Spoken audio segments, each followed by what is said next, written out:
The state government's been accused of trying to sugarcoat its planned law changes to whip the public service into shape.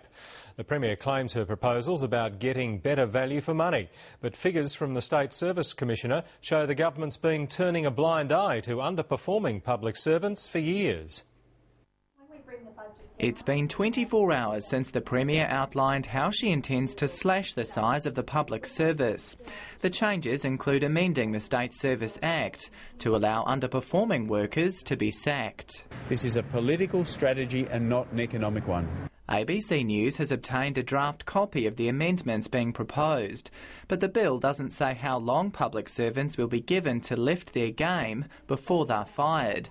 Those timeframes will be determined by Lara Giddings, not Parliament. It's a great concern to us that the ministerial direction that will drive this whole process is not even in existence at the moment. There is certainly some detail that will still need to be provided in the lead up to the budget and beyond the budget as well. The Premier's pitched the changes as a way to improve public service productivity.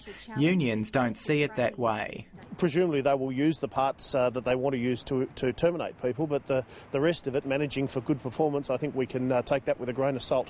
Government agencies have been required by law to evaluate staff performance annually for the past decade.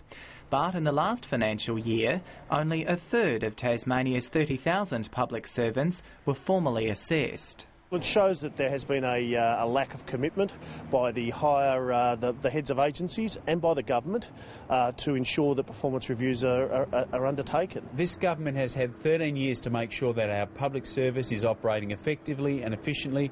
Tasmania's Polytechnic and Academy have announced a combined deficit of more than $18 million for the first half of this financial year.